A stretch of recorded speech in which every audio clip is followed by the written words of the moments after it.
Hello, everybody. Welcome back to the Burrow, and thank you for joining me on today's podcast. You're with Off the Wall Nerds, the official Mongoose Gaming Bro being the official home to this podcast.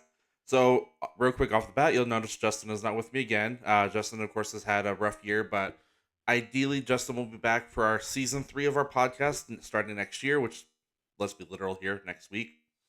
But our goal going forward and stuff like that we'll be covering. And this one, we're going to go ahead and do kind of an end of year review.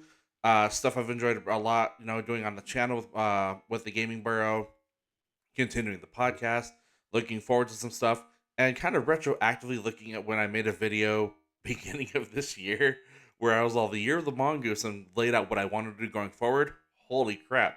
I watched that video, and let's just say hindsight's 2020, and I definitely needed that back then. So, but to start off, we're going to go over some of the things I watched recently within this last month, actually. So, as you see here, we have Christopher Reeve's Superman, the Superman Christopher Reeve story. Sorry, Alien Romulus, Cobra Kai season 6 part 2, Dune Prophecy, which actually just ended its first season, and then Sonic 3. Now, Dune I expected to go like 8 to 10 episodes, then it went 6, so it ended really quickly, but it still told a great story. So it was that less is more type thing. But we're gonna go ahead and start with Alien Romulus. Now, this did get a lot of hype, but I feel like the marketing wasn't done really well. But taking it from a standpoint of how good of an Alien movie it is, it was really, really well done. They went back to basically all practical effects, like basically outside of the scenes they shoot in space, where you see the ships and all that. Everything was practical, from them in the suits and the aliens and the face huggers and all that. It was really, really fun. It did definitely bring a sense of horror back. I would attribute more the horror being to what Alien 2 was. Alien, I would consider more suspense. Alien 2, I would figure more horror, and that's where Romulus lands. Now, Romulus technically in the timeline happens between those two, and I liked it. It was again a well shot movie, well written, well acted. It took me a minute to realize her brother was synth, but it was he was done really well. I appreciate the actor's job. Now I didn't remember any of the actors' names. I know that's horrible, but when you get a bunch of semi unknown actors do a movie like this and it comes out really well, I hope that something like that improves for them. But it starts off, they want to get off the planet. They're trying to do this, and they're trying to, of course, just basically heist this ship.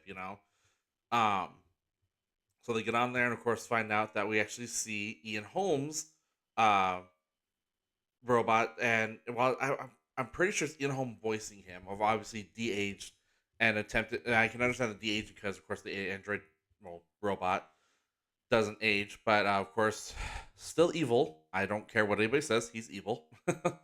But trying to guide them, if you will, but at the same time, just the whole our research must continue, or the that's not so much threat contained, but research continued.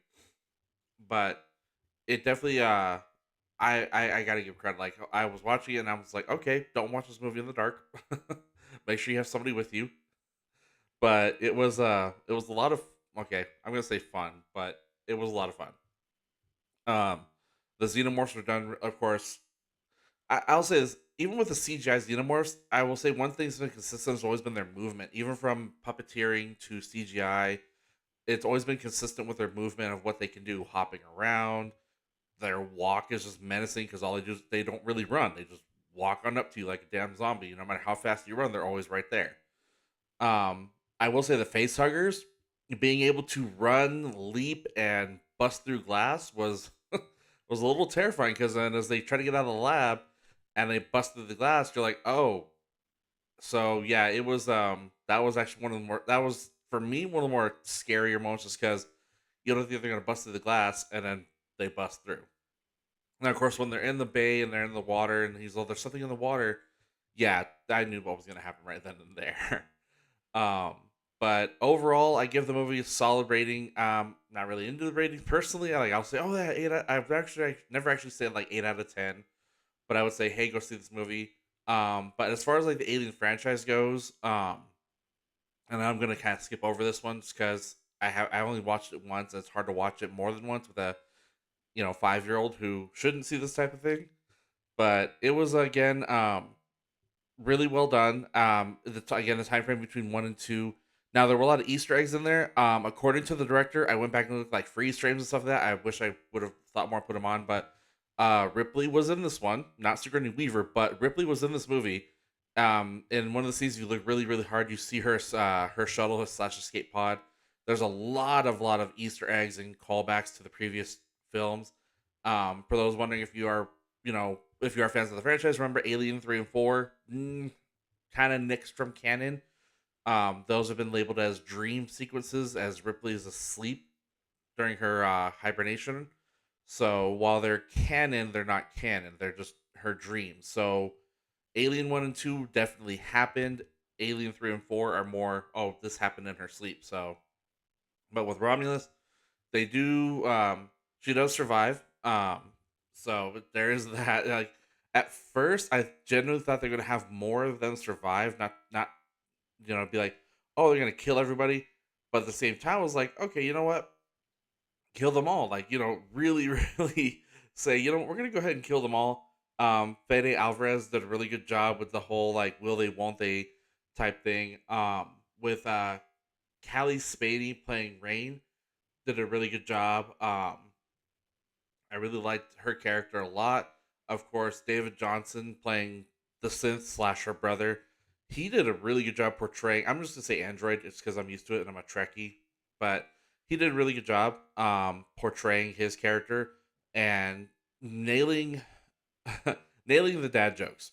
So, and I know they were more of a sense of comfort for Rain than as they were of anything, but it was really nice to see that kind of how do you put the relationship between those two again. There's a synth and all that, but it's his directive is her safety. So of course they give a new directive a couple times to make sure he can get stuff done, and of course talking to Ian Holmes, synth and all that. So at first I did think Andy was going to turn evil, but he didn't. So we're good. It was just programming, but he got out of that and was able to save her. Um, I did think that Isabella Merced's character, she was going to make it because at first it didn't seem like she got, appropriately face hugged. It seemed like it didn't work, but then holy crap, the part of the movie that did it for me was not so much like, I'll say it was very like by the numbers, face huggers, more people die type thing. But when I get to the end, that was something I didn't see coming. That just shocked me because again, you think it's an alien movie, again, well done, and yeah, it was by the numbers. But until they get to her where she's pregnant and she is appears to be she was face hugged, and then it morphed her baby into this, I can't even describe, this horrific looking creature. I definitely got to give some props to that team there. I'm not, it's off the top of my head, not sure what that, just the special effects team, what they did to, holy shit, make that creature look like something straight out of hell, like out of Dante's Inferno, something like that. um she gives birth and pops that thing out and it kills her, like not just kills her, like rips her apart, like it's eating her when Rain finds her. um and again, just these grotesque looking creature, and then of course she kills it, takes care of it, and I would say all is well in the world, but no. But this is all as the ship is crashing into the planetary rings. So yeah, I definitely got to give Alvarez credit for taking this and bringing back the horror aspect to it. I really, really liked it, and I will not lie, this is not what I would have seen in theaters because I would have been like a little baby and just like, okay, get me out. So it changes the tone of a movie where you can watch it at home versus in theaters, and the whole streaming versus going out to theater debate. Don't want to get into that. Just that this is a movie where I was like, I'll wait for streaming. Legitimately, like I genuinely like going to the movie theaters, but this is when I sat there. I was like, I'll wait. So it came out on Hulu. Watched it with the lights on, window open. That kind of scary. So that was that. So I did like this movie. As far as alien movies go, this is definitely gonna be my second favorite one. It goes Aliens, Romulus, and yes, I'm gonna be a little weird here and go Alien versus Predator as my top three, only because it was so much fun. Um, Alien versus Predator, and I do like the Predator franchise. So those are my top three as far as the Aliens movie goes, and there's gonna be a lot more. So that there's all with Alien Earth coming out now, I believe actually next month or in February. So definitely keep your eye out for that. That'll be a really good series. We've only got like a 5 second teaser, so but it definitely looks interesting. So that moving on to that one again, I highly recommend Alien if you like the horror and stuff like that. With that one, we're gonna move to Dune. Now, again, stay with me. I know I'm kind of going fast, but again, I don't want this to go on too long. Dune Prophecy was really good. Um, having now there are two ways to look at this. Leia isn't here, but Leia is a not a fanatic, but she's a hardcore fan of the books. She's read I think three or four of them, and she does audiobooks. So when Dune came out, she was absolutely mesmerized by it. Now she of course told me after the fact what things changed with the books, what things changed in the movies, stuff like that. There's always gonna be creative license taken with material because you translate a book directly to a movie, like let's just go page for page. It's gonna be stupid boring. No, no, this is not to diss Lord of the Rings, not to diss Dune, not to diss anything or Harry Potter, but you can't do that just because it's just too much. But Leia really, really appreciated what Denis Villeneuve did with Dune, and the fact that he split it into two parts. So she got what she wanted out of Dune. Of course, Dune 2 at the time was announced, and so she loved. She was waiting for that to see how they're gonna finish the story. And again, Leia being a hardcore Dune fan, Dune 2 got her approval. So she was really, really excited. And then Dune Prophecy, I'll be honest, was one we didn't know was coming out. It was kind of like hidden. But when they announced it, Leia was like, okay, let's see what we get. Because if we go with Frank Herbert, it's Dune, Dune Messiah. I think he wrote like two more books after that. Again, this is me not being fully into it as far as reading the books, but this is from a sci-fi fan standpoint. But Dune Prophecy is not from him; it's from I believe his son and a lot of the notes he left behind, kind of like Tolkien with Lord of the Rings and what they're doing with some of the stuff. It's like, okay, here's what he did do, and here's what his notes kind of say. So something like that, like Rings of Power, for instance. But Dune Prophecy, we sat and watched it, and automatic win for me, Mark Strong. Win. I love Mark Strong. He's always done great playing villains. He's not so much a villain in Dune Prophecy, but he's very much. You find out he's very much a puppet, and the Bene Gesserit are dicks. I'm sorry. Now that's not to say they weren't portrayed amazingly, um, because they all played their parts really, really well. Um, and Travis Fimmel is one of my I want to say kind of like favorite background actors because he's not really really well known. I know he did Vikings, but he doesn't get the credit that's due to him. Emily Watson as the Reverend Mother. Oh, as a Harkonnen no less, but I said like I know, but as the head of the Bene Gesserit Order, she did phenomenal. The actress, I don't remember who the actress was. They got to portray a younger version of her, but I swear to God, they look like they would be related. Like it is her 30 years younger, 40 years younger. So really, really job well done. They both portrayed the actor. I'm sorry, they both portrayed the character exactly the same, just like you're supposed to. There's very different. Their manners was no different. Their acting is no different. So it was really, really well done to see Emily Watson do that as Valia, both older and the younger actress playing the character the exact same. So it was really, really cool to see that, and she's really, really menacing and threatening. So um, it was really cool to see that. And of course, with the Emperor, that's who Mark Strong is playing. Um, as far as like just you kind of see first couple episodes, like hey, he's not a super strong emperor, but he's in the throne. It's his throne.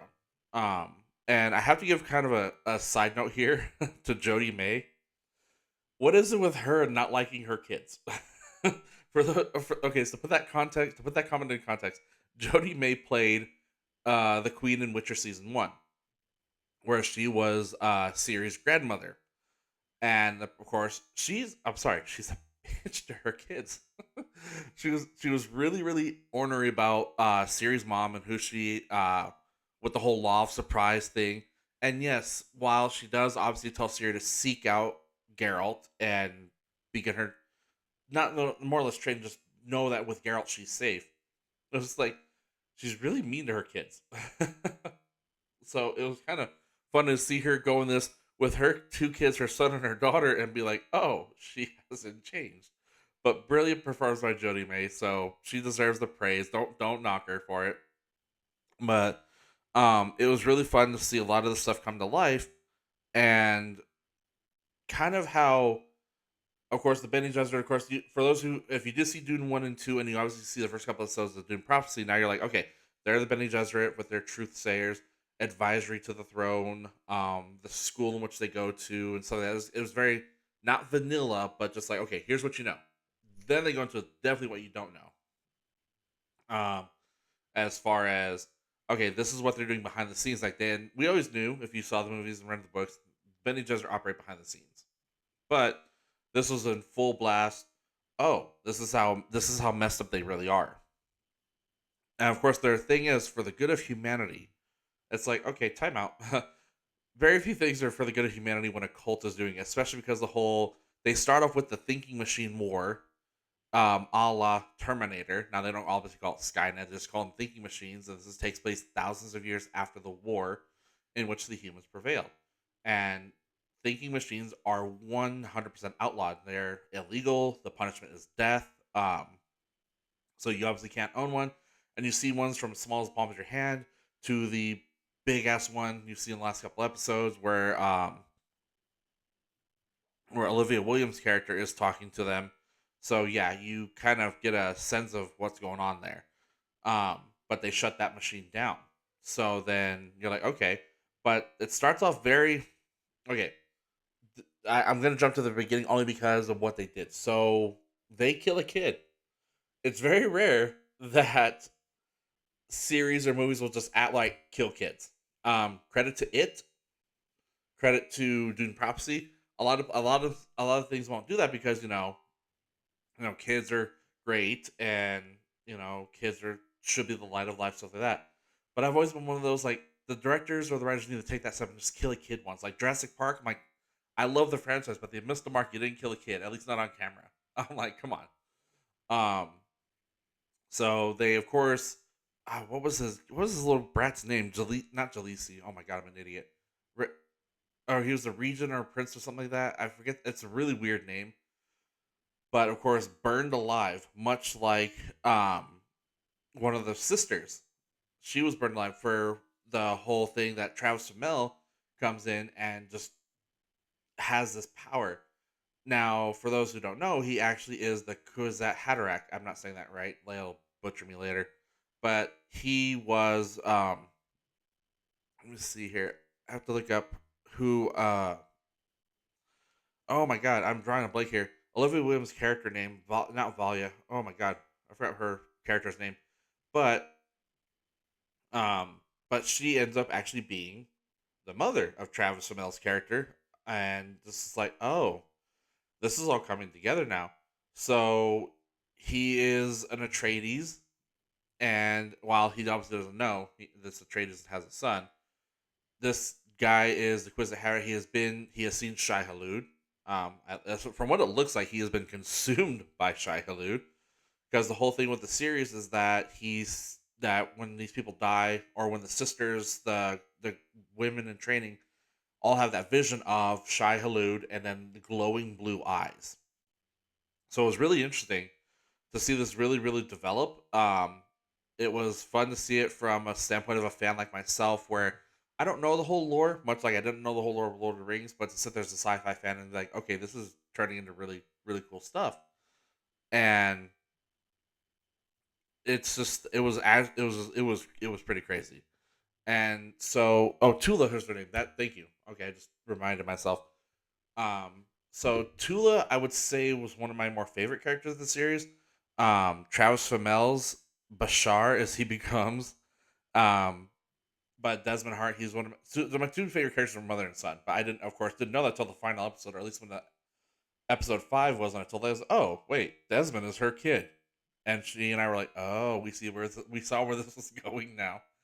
Um, but again, a well done series. It shows that the Bene Gesserit have total control, even though Desmond Hart came in and had his powers and doing what he can do as the Quiz at Haderach. It's just that he still wasn't powerful enough even though he was taking down Valia, like showing her what he could do, and then of course Tula finally seeing him at the end and stuff like that.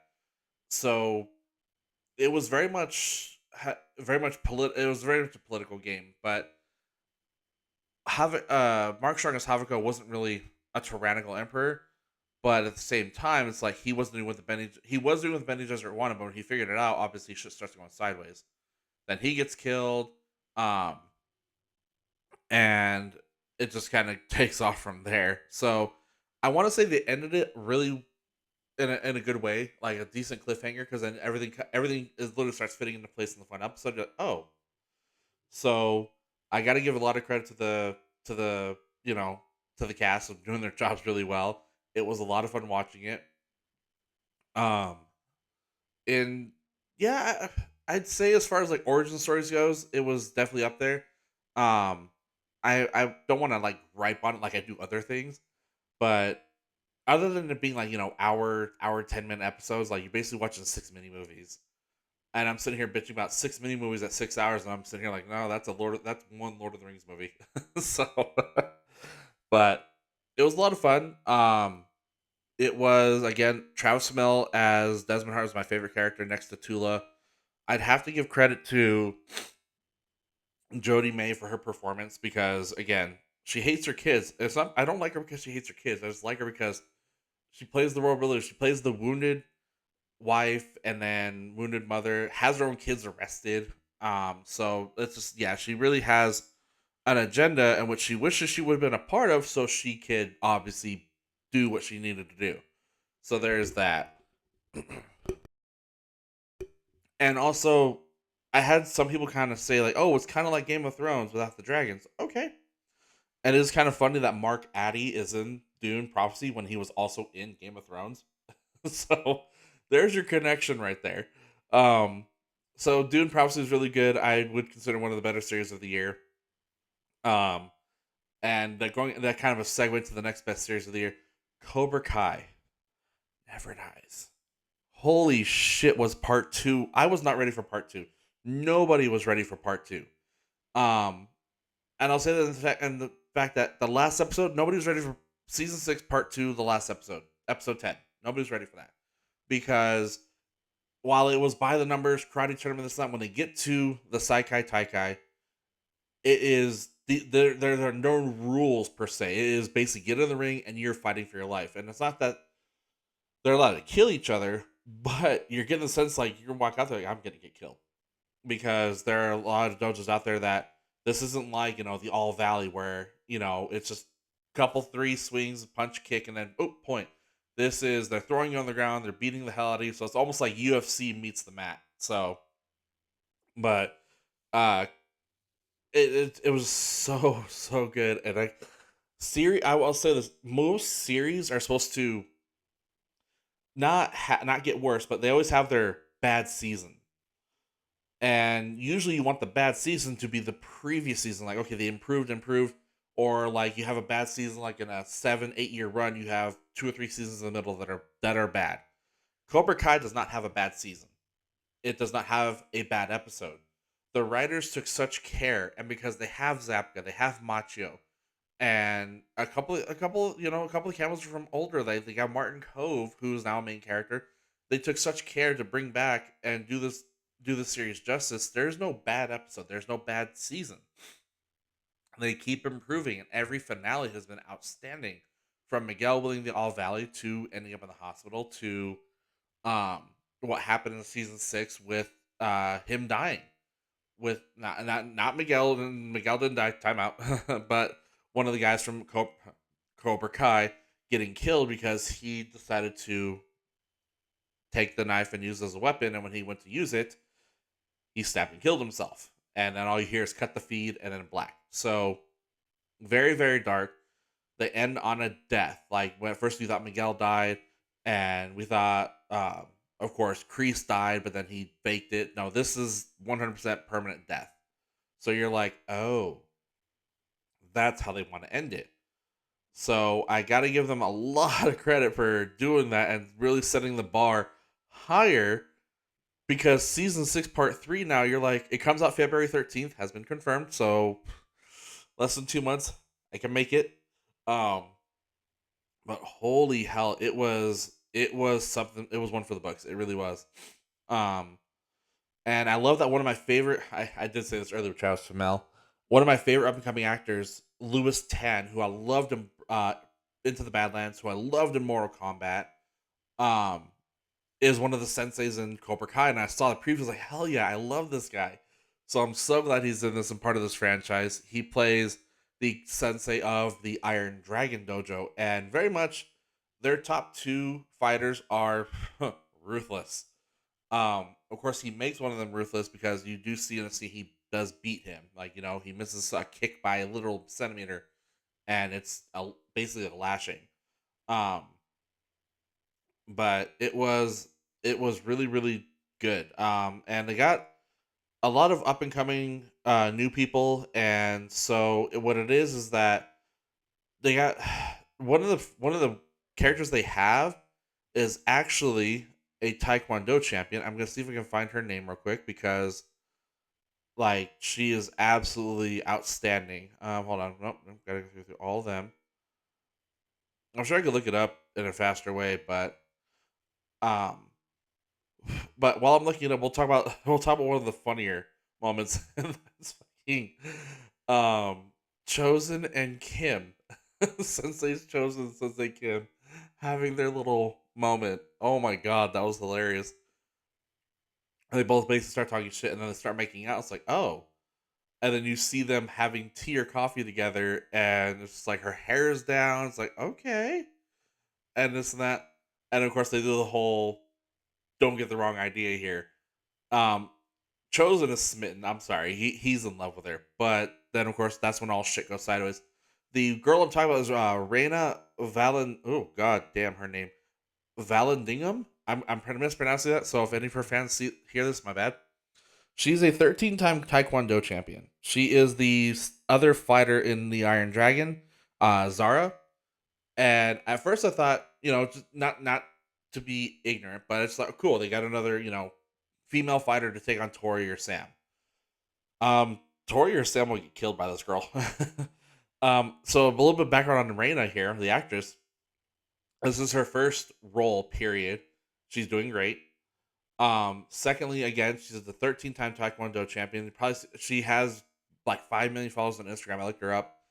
And let's just say I would just like if she were just walk in front of me, oh, you two are gonna fight. I'm just gonna lay on the ground. I'll just lay down on the ground and be like, you win. I'm not even gonna attempt to throw a punch and like have her break my arm with something. Like, just not gonna happen.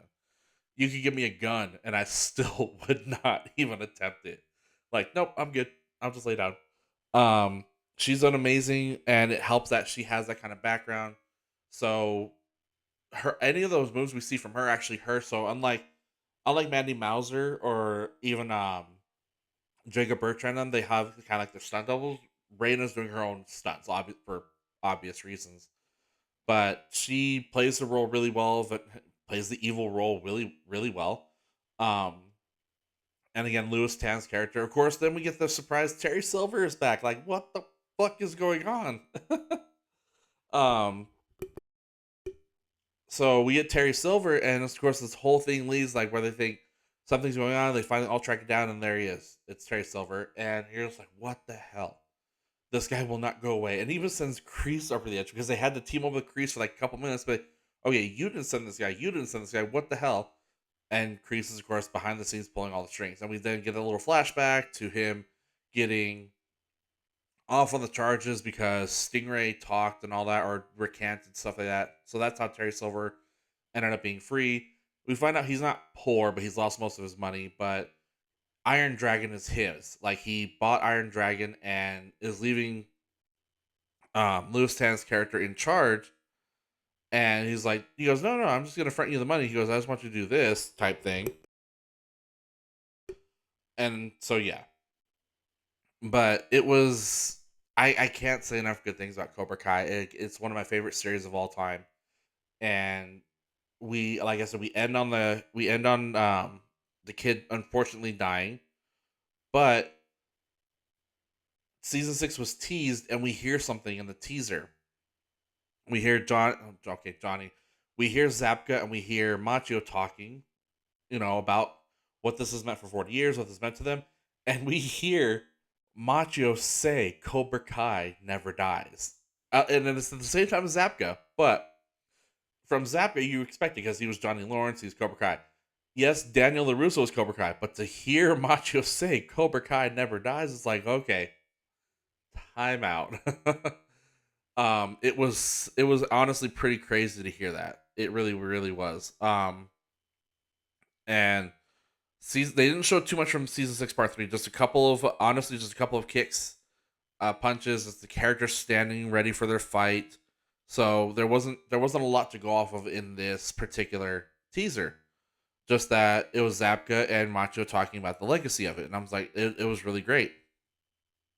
And the next thing we get on before this though is also the trailer for Karate Kid Legends, and we could see Jackie Chan and Ralph Macchio.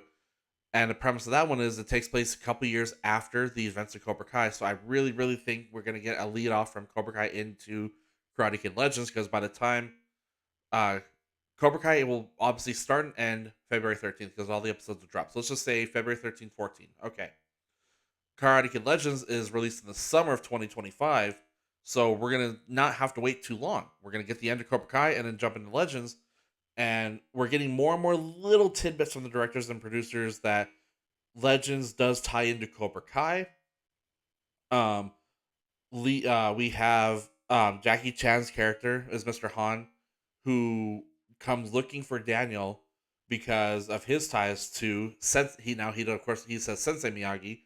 So for those of you who saw the dream sequence Daniel had with Mr. Miyagi, which was terrifying and crazy, by the way, Mr. Miyagi's story is not over. And I firmly believe while this is called The Karate Kid and it's gone from Ralph Macchio, Hilary Swank, hell, you could argue Johnny Lawrence with The Karate Kid, but then Cobra Kai, that the legacy is they call it the Miyagi verse, and we're still diving into Mr. Miyagi, and I'm totally cool with it because now one of the things that terrified me, or at least that sent shivers down my spine with watching this, was with Mr. Miyagi, was with the dream sequence. That Mr. Miyagi was in this Taikai tournament, and not only was in the tournament, he has the only recorded death, at least from my understanding, from like the last 60 years. His match has the only recorded death in which he killed his opponent, and that sends Daniel down a spiral, and to which we open up season 6, the final episode of season 6, with that dream sequence where Daniel has to fight him, and you see a really, really, really well done Uncanny Valley CGI done, where he tells Daniel, he goes, always so eager to know the truth, but not so eager to understand it, and then punches him. And it's like, holy crap! Like I'm not gonna lie, like that. Being a fan of this franchise sent shivers down my spine. That's equivalent like when we got the Enterprise back in Star Trek Picard. But it was just like crazy to see that, and that's all we got. Like that's it. And until we get Karate Kid Legends, so I'm pretty sure part 3 of season 6 will go more into that, because they do say death can happen. It has happened at these tournaments, but Mr. Miyagi having the only recorded death that we see, it's like, okay, we have to, not be careful, just like, what the hell? So we get that. We get that from Mr. Miyagi. We get the episode, and the whole thing starts with this melee at the Saikai Taikai tournament, where it's funny, they try to stop it, but then they don't, and then they're still rolling the camera. So it was like, you're not going to stop it, but you're going to let the entire world see it. And we got some good fights in there. And the choreography was just absolutely insane. You can tell a lot of it was a one shot sequence for a couple of the fights. You can tell the choreographers went full on with these kids. Um, but my hope is that after we see season 6 part 3, while yes, Miguel is not a captain, and it is front and center in the teaser, you see Robbie and Sam as the captains as they earn their spots. And Miguel did his whole thing with Robbie, that they all hashed it out, and so the Robbie is their team captain, Sam is their team captain. I wanted Miguel to win this. Now, given the style of the tournament, I don't see how Miguel will win it, because it has to be the captains that essentially win it for the team. So go Miyagi-Do. But I wanted Miguel to win this so bad. I wanted Miguel to be. He is our hero. He is our guy from the very first episode to now. So it's like start with Miguel, end with Miguel, and of course, Johnny will have his legacy that Johnny was never the bad guy.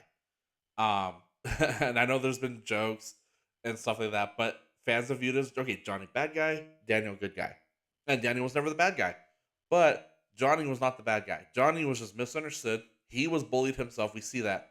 So Johnny, this is Johnny's full circle story. This is his redemption with Miguel, and I just really, really want to see this happen in a fashion that Miguel wins it. Johnny's holding him up, and this and that. It'll be great.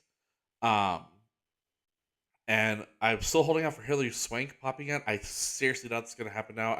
We've been teased with it so many times. I know it's been on purpose, jackasses. But it'll be a lot of fun to see this come full circle. And I mean, I was hoping. I mean, we do see the senseis fight a little bit, but I'm hoping we see some real sensei fighting action. Now I would say Sensei Wolf would beat the crap out of Larusso, but I think Lawrence would put up a decent fight against Sensei Wolf. It's just that because Daniel's not about um how do you put it? Not about offense that Johnny is. So but that's if you haven't seen Cobra Kai season 6 and you heard this part, I'm sorry. Go back and watch it. But it's definitely something that needs to be seen and just watched. And speaking of stuff that has to be seen, my other favorite thing I've seen of the year was up here at the top of my thumbnail. You see it, Superman, or I'm sorry, I want to say it correctly, Superman, the Christopher Reeve story. I don't cry. I generally don't. Um, like it takes a lot for me to cry. Like I cried in Avengers Endgame when Tony died. I cried. What was another movie? I want to say Forrest Gump. I did cry. Um, the Chris Reeve story, Superman, that had me in tears 5 minutes in. It's not even a joke. It's one of those definitive documentaries that, and yeah, there are thousands of documentaries out there. A lot don't get their due credit. Some do, some don't. Some are great documentaries like um, Prehistoric Planet on Apple TV, Our Planet on Netflix, um, and Michael Moore documentary. Those are just good documentaries that get their due credit. Superman was like I said, I was in tears because Christopher Reeve went from someone, and you kind of see him acknowledge he was kind of arrogant. He was Superman. He started off humbly, but became was offered the role of Superman. He got the role, and initially thought he was Superman. He did, but he was an adventurer also in his personal life. Very much a family oriented guy. Again, adventure. He loved horseback riding, which is how this happened. But you see him playing ice hockey. You see him skiing. You see him playing sports with his kids and being engaging. So he was a good dad and just doing all this stuff. And when he gets injured, and you see him, but you just before he gets injured, sorry, you see this bit of arrogance he had that he felt, oh no, I'm fine. People told me I'm Superman, I'm Man of Steel, and then it just jumps right into um his accident and that he would be paralyzed for life. Can't even move his head. Really, he can only talk. But the devotion, because he was married and divorced prior, and then got married again. But the devotion his family had from his ex-wife to his late wife and all that had his back. That he was like, I'm gonna walk again. I'm gonna do this again. And he admitted, he goes, I was like, basically paraphrasing him, sorry, but like that he was I was arrogant, thinking this can happen to me. I was better than these people. And so he uh he takes that it's an unfortunate way to do it, but very unfortunate slice of humble pie, and is making strides with the Christopher Reeve Foundation. So of course he does all this to get all the money put towards this foundation to help people, and he has. If you look through the years, if you've paid attention to Chris Reeve, because he did die unfortunately 20 years ago in 2004, he put his money where his mouth is. He funded all the money went to research for paralysis like that and other diseases to help people. And there are people who are in this documentary. They are walking today because of his inspiration, because they got injured in a similar fashion. They got um, hurt and they were paralyzed, but because of the money his foundation has been putting forward and what he's done, it's like if it put that thought in their head. If Superman can do it, or like if I could do it, type thing. Like if he can do it, I can do it, type thing. That's the message he wanted to send. And so they go through the whole life story, and one of his best friends, one of my favorite actors of all time, one of the greatest human beings of all time, Robin Williams. Those two were so close. Like the documentary really, really touches on how close their friendship was. And that when he was injured, Robin Williams is the first non-family member there. He was he paid for like everything. He was helping pay for Reeves' treatment. He was helping pay to keep the family there in hotels so they could be with him while he was in the hospital. Um, I believe Reeves said, or one of his sons. He has two sons. One of them is the Robin Williams is their godfather. I mean, wow, it was crazy, and they were linked. Like Chris Reeve and Robin Williams both going through their own battles. Robin Williams, we found out, was going through a very very harsh battle with depression, his those demons inside you, and Christopher Reeves, of course, going through his injury. And it was one of those like that's again in tears the whole time. I'm crying. Leia's uncontrollably sobbing, but Christopher Reeve is her favorite Superman of all time. She grew up with that. It was one of her first movies she ever saw. So, and Christopher Reeve is one of my favorite Superman also, but Cavill is my Superman. But Christopher Reeve is just like that is Superman because he embodied it so well. And watching the effect he had from pushing legislation through in Congress to his friendships in the political spectrum to get all this stuff done, that it was amazing to see the work he was able to get done. And we see in the documentary he ended up actually he almost was able to I'll say it, he was almost able to walk again. And you see it in what he's going through with the treatment. He started being able to move a foot. He was able to move fingers. He was able to move his head a little bit. From an injury that doctors had said he will never walk again or move anything. He sits there in the documentary. You see him move a finger. You see him in a pool, and in water, he actually started moving his legs. You're like, holy shit! He did what he said he was going to do. Now, yes, I understand money through the foundation and through doctors and all that research. Yes, these things can happen. That's the beauty of science, that it can progress the way it does. But he was going to walk again, and unfortunately, he never got to, because he passed later that year. The year he was making progress is the year he passed. I do firmly believe that if Reeve had had another, I'll say 1 to 2 years of life, he would have been walking again. He would have been able to stand up on his own power and walk. If he had just taken one step and sat back down, that would have been one of the greatest miracles in modern medical history. Um, and it was just something to see that he did that. Being told this will never happen again, and just the fact he moved a foot, moved his finger, was outstanding. And again, this is stuff I kind of, how to put it, not this stuff I kind of knew because I did follow it even as a kid, and when I saw this happen, it was one of the things you always heard about: Christopher Reeve, Superman in a wheelchair, but then you find out why. Um, but Christopher Reeve was and is Superman.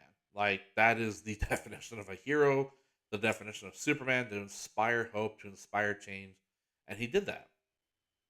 And Robin Williams is another one. Again, these two were inexplicably linked. Robin Williams is there all the time, from when Chris Reeve first took the stage at the Oscars to when he would go over, like, and it was in the documentary. Chris Reeve was having a bad day. They call Robin. Robin would be like, "Hey, I'm coming over," or he would entertain the family, let Chris be by himself, or he would take Chris away from the family. Hey, I'll take him. Kind of like, I'll take him for you. But it was really really good. Um, I'm not joking when I say I was in tears. Um, it is on HBO Max, So if you have Max, I cannot recommend something like this enough. This isn't like where I'm gonna hype up Transformers or hype up Godzilla. You guys do this. No. If you love comics and if you love DC, you love comic movies, and like everybody, like you do like you don't even have to love Superman. If you just like Superman, like Superman's really cool. I cannot recommend this story enough because it proves and shows that Christopher Reeve was Superman. That's all. That's the best way I can put it. So, highly recommend it. I really hope people go. I really hope it just gets more and more traction as being viewed. So go watch it. Again, it's on Max. Enjoy it. Have tissues. Have someone to cuddle with. It's rough. I know I kind of bypassed it, but his kids are some of the best people out there because they've taken on running the foundation. They have not only lost their dad, his youngest son was from his second marriage to Dana, who to this day astounds me passed away from lung cancer in the same year he passed away. Like she was diagnosed, stage 4, and died. Their youngest son is a dead ringer for Chris, and this this kid had such an amazing support system from his older brother, his older sister, who took care of him. Robin Williams was there for him, of course. But that guy is a trooper, and he's been through a lot. But so it's just one of those. I don't like to hype up stuff like this, just like because like people don't do it, and that's the problem. But if this is what I'm going to hype up, it's the Chris and Dana Reeve Foundation. Is their kids are running it now, and by all means, just do what you can. And yeah, I'm getting all sloppy talking about it, but it was really good. It was a really good documentary. I really do recommend it. And to end on a fun note, kind of segueing from okay, serious to fun. Sonic the Hedgehog 3. If you haven't seen it, get the hell out. I cannot express my utter excitement for this movie. My 5-year old son cannot express his utter excitement for this movie. Like, holy crap. From when Sonic came out, he was barely a year old, but he saw it. He liked it, like a 1-year old. Colors, fast, blue. He liked it. Sonic 2 came out, a little bit older. He's now 3 years old. Saw it, and he's like, "Oh, Sonic!" And then his question, like, "Who's the yellow one? Who's the red one?" Like, that's Tails and Knuckles. And so he's like, "Oh, I like them." Now he's 5 years old, and now he knows a lot about Sonic for a 5-year old. He watches Sonic on Netflix. He's watched the first couple movies over and over again to get hype himself up. Um, so he loves Sonic. We go to the theater. We took him for his birthday. This movie came out on his birthday. You couldn't have timed that. I mean, yes, you could time it better, but this came out on his birthday. Beautiful. So we get the tickets. We go see the movie, and holy crap! Like again with the whole TV series thing, like Cobra Kai. You have the couple bad seasons. There is no the Sonic movie got better. The first one was good. The second one was great. The third one was perfection. And there's so many callbacks, so many things. It's like from the songs to naming of locations to Shadow. Even Shadow's backstory was handled so damn well.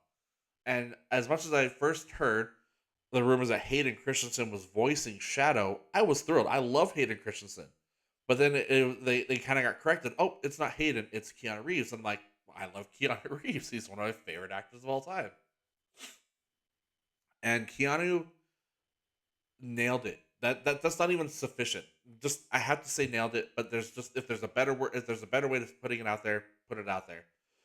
Keanu nailed this role, and it was the perfect choice. Not saying I'm going to be on that Hayden thing because that stupid rumor. Keanu nailed the role. Um, the first time we see him in the trailer where he just goes, "You're a colorful bunch." It's like, oh, okay, all right, I see you, Keanu. Um, and he plays the wounded. I'm gonna say wounded antihero really, really well.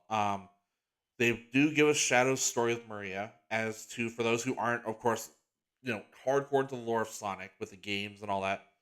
Um, they handled his story with Maria really well as to why he is the way he is, and of course, Doctor Gerald Robotnik is not responsible for her death. I will say this: Robotnik cared. Gerald Robotnik did care. He lost Maria too, and so him and Shadow were suffering very, very badly with that when that accident happened in the lab and it blew up and killed her. So They of course put Shadow back in suspended animation. It's thought Gerald Robotnik is dead, and all of a sudden now Sonic, oh my God, Sonic Shadow is released, and of course they call Team Sonic, not Team Knuckles, sorry, but Team Sonic. And so they get to Japan, and then of course Shadow mollywops him. Now I say mollywops him. Sonic is not, how to put it. Sonic is not outright beaten because he can and does, and throughout all the media out there, Sonic does and can't keep up with Shadow. They're evenly matched.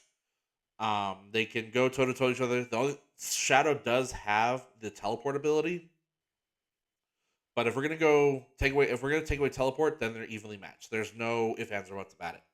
So we get a really good start off with when they collide. What we see in the trailer, they collide in the movie and do that big old boom, and then at the top of the tower. And of course, like where's who is this guy? So on, and we come to find out, Gunn is behind all this, and they have to kind of maneuver their ways around stuff because it's all espionage and now this and that. So kind of threw a little spy thriller in there, and but so Sonic and them have this one half of the key to launch a weapon that they can't that they want to but don't want to. It really is a three-way. They do, they don't, they do, and it's like what? But it does get figured out. Tom and Maddie, bless their hearts, Marston and Sumter are great. But of course, like, we're doing this as a family, doing this as a team. They have to enlist the help of Doctor Robotnik, Ivo Robotnik, and when they do get his help, they go to the old facility, and Shadow takes them all out one by one, takes out Tails, Knuckles, and then all of a sudden we see Gerald walk in, he's alive, and timeout. Funny part, it's fucking Jim Carrey. I mean, good lord, it's fucking Jim Carrey. I know it's supposed to be a little serious at this moment, but I can't help but like laugh at it. The fact that it's Jim Carrey as an old fat guy, and then as an older fat guy. So there is that.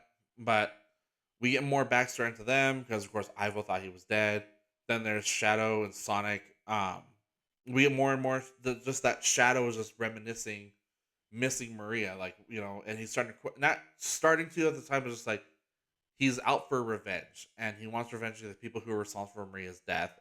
Almost the same as Gerald Robotnik. Shadow doesn't want to completely punish and kill the human race, but Gerald does, and that's where you can obviously see the conflict.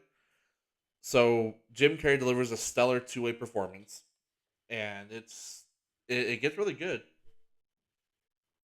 Need some water there. It gets good. Of course, then they end up teaming up. There's just no way around it.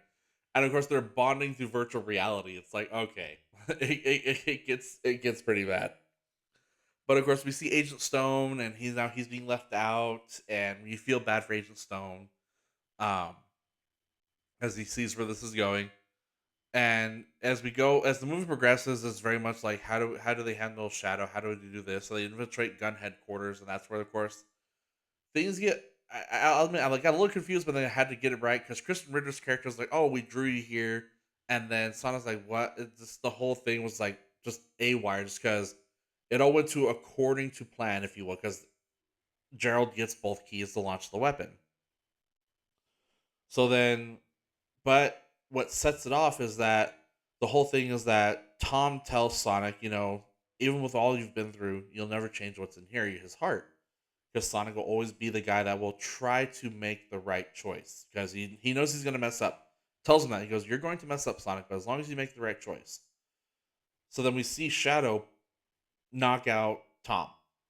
And it's bad. Like initially, it makes it look like he killed him. And he looked at Shadow. He's like, "What did you do?" He goes, "What I had to." And then Shadow's gone. And then, so of course, Tails, Knuckles, and Maddie show up, and they're like, "What happened?" This and that. And then we see Sonic go over the edge, and he goes and grabs the Master Emerald. And it's like, oh crap! Like, thinking this was gonna actually change Sonic the Emerald, unlike what we thought would happen, and like with that, it doesn't turn him evil. So it just gives him his power. Like, doesn't change his attitude. He's still him. So, but he goes up to the station, and him and Shadow get into it, and apparently punches Shadow so hard, or they punch each other so hard, that the Emerald comes out, gives them both the power. So we have Super Sonic versus Super Shadow going at it.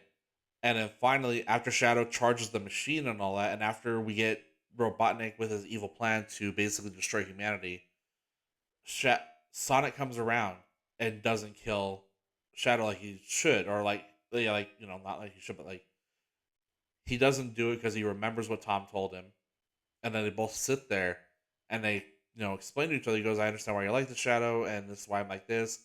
So then they're like, "You know what? We got to team up." So they team up. They go to the station and just absolutely turn super again, and it was so fun to see them turn super, take out the station, and yeah, we know Gerald is done. Like we see Gerald fly into the charge ring, whatever that was in the station, and get obliterated.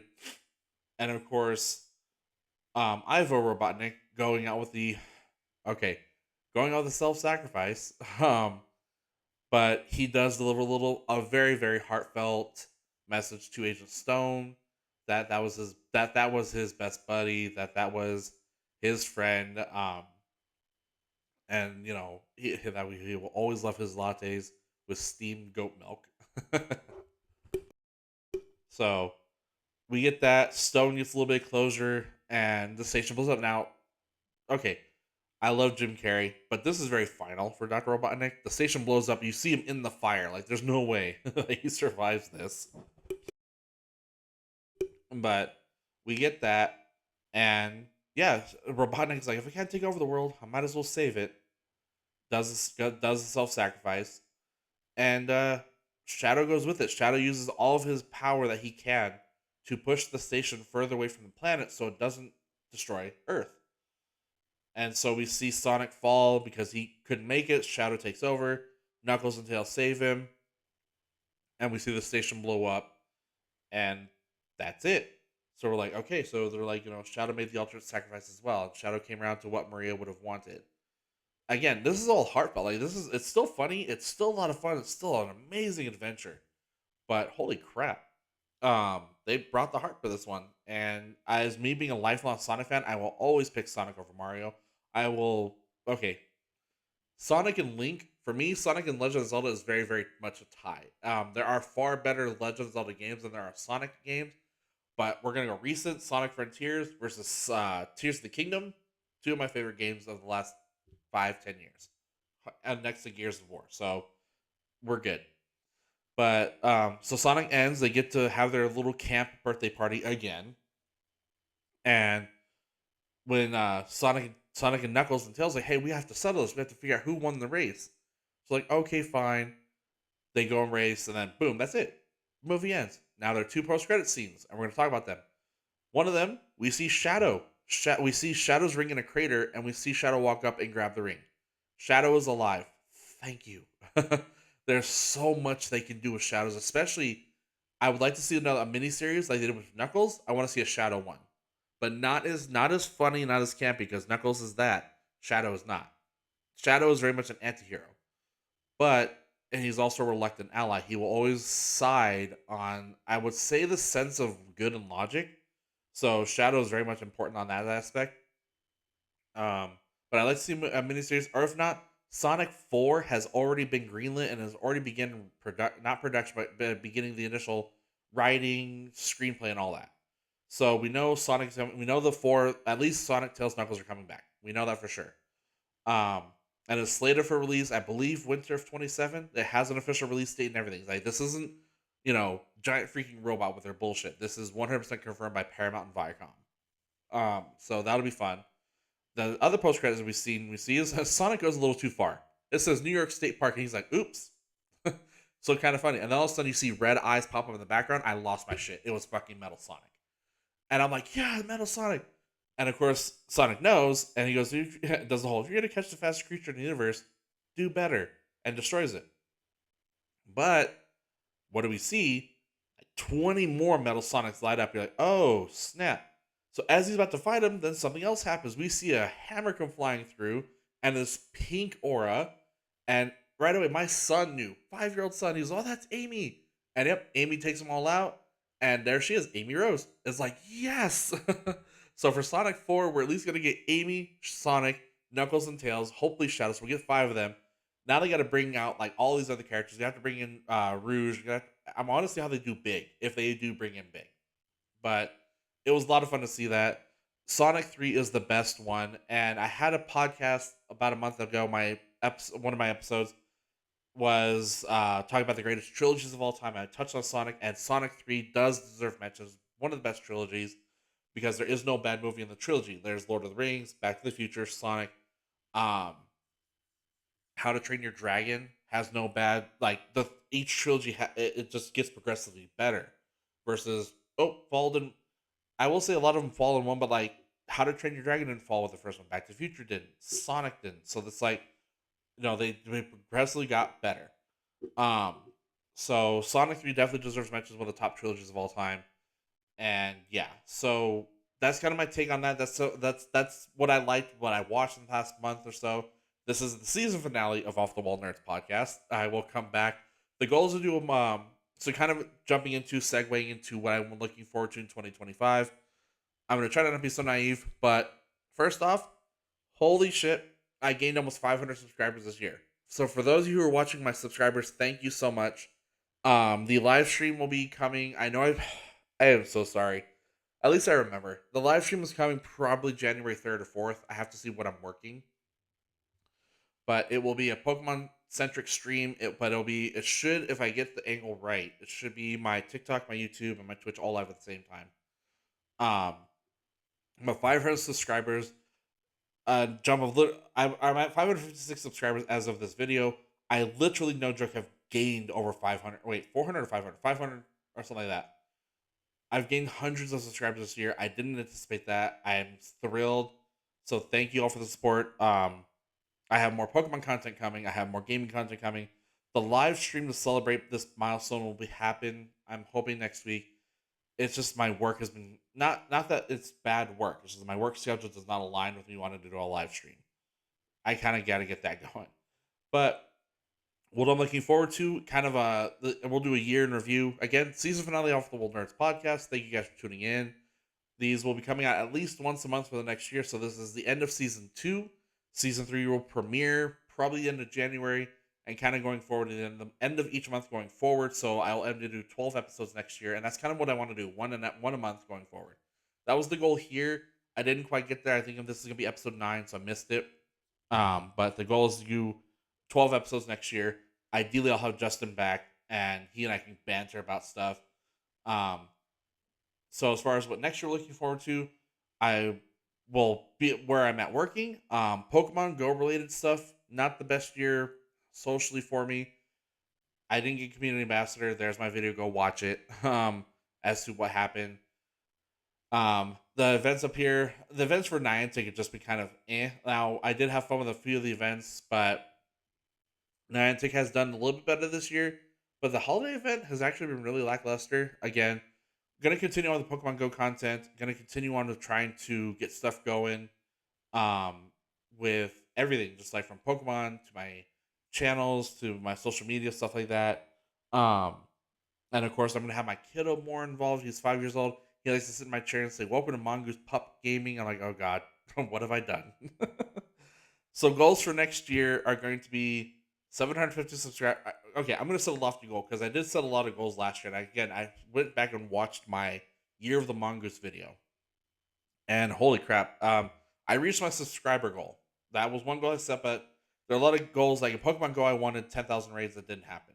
I surpassed 7,000, so I'll set a goal that is achievable. I'll aim for like 8,500 raids end of next year. I'm gonna aim for 1,000 subscribers on YouTube. If I can pass the 1,000 subscriber threshold, that opens up so much more for me to do for you guys. For those of you who like the content, um, so yeah, I'm aiming for that. So 1,000 subscribers, 8,500 raids. As far as like life goals, I'm kind of doing what I want to do. I have a job I really really like. I'm trying to keep it, try not to mess up. Um, Again, the kiddo, Leia and I will be getting married in April. Oh wow, I forgot the date. Damn it! Don't tell her. We're getting married, and that'll be a lot of fun. The plan is to still go to Japan with our best friends. So probably the month we go to Japan is probably where I won't have a podcast. So probably be 11 episodes next year. Um, I want to actually also live stream the wedding. I'm gonna talk to Leia about that. Um, but again, goals are for YouTube. I want us to live stream more. This and that. Again, I can't express the gratitude for being somebody like me who came up from a, a YouTube channel I created on a whim to go from 100 and something subscribers at the beginning of the year to now we're 550. So I generally hope I can get to 1,000 by the end of next year. If I do get to 1,000, again, that opens up so many more possibilities. Because with YouTube, when you pass 1,000 subscribers, a lot of stuff opens up. Hopefully, I can, again stream more. I do have the stuff to stream. I still have my Xbox Series X. I can stream that.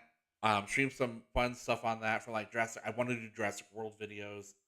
So I'm gonna try to do that. Um, but going to next year, that's just a couple small goals. Podcast every month. Pokemon content every month. I won't be able to do daily uploads like all these other ones do. Like I can't upload a Pokemon Go video every day. I can't upload a video game upload every day, just because I spend time with my kiddo and all that. But ideally, 2 videos a week. Um, is something ideal I know I can do. The podcast is once a month. So there we go. Three. So we'll do what, like 6 or 8 videos a month on top of the podcast. Something I can feasibly do. Again, if there's stuff you guys want to see, I have plenty. I have a Nintendo Switch. I have an Xbox Series X. I have. I'm trying to figure out how to stream actually my computer games. There's like a couple old, couple old computer games I want to stream, but I can't because they take up a screen. But it's like I can't screen record the other screen. I don't know. I'm not. I used to be tech savvy. No, I'm not. But anyway, so this is again the season finale of Off the Wall Nerds podcast. This will be the second season. Justin and I will look to continue with season 3 premiere next month. Um, yeah, that's pretty much it. It's just a year in review. Just stuff didn't go the way I wanted. I'm gonna try to stay on track more, and yeah. So if you guys have made it this far, for anyone watching, thank you so much for tuning in. I hope you enjoy the podcast. I hope you guys have enjoyed the content that I've created. Of course, my subscriber count, my likes count does speak to that. A lot of you have supported me and all that, so genuinely appreciate you. But that will be it for today. I will see you guys all in the next video as my sign off. I have to come up with a better sign off. I really do. I came up with chow down, throw down for my cooking shows. Those I do want to do more of, probably one a month as well. So I'll try to do those because those were a big hit. Like I look back at the views and comments from my Twitch on my YouTube, like those have been big hits. So I want to try to do more cooking shows. So chow down, throw down with mongoose. That's a good one. I don't care. I know it sounds stupid, but that's gonna stick. I just need a better sign off phrase. So, but there we go, guys. Let's think one more thing. No, we good. All right, that does it for Off the Wall Nerds podcast. Thank you for joining me here, Mongoose Gaming Burrow. We will see you guys all in the next video. Have a great New Year. Hope we had a great Christmas, great Kwanzaa, great Hanukkah. Hope you've been having a great non-denominational winter season. Until then, guys, take care. I'll see you all later.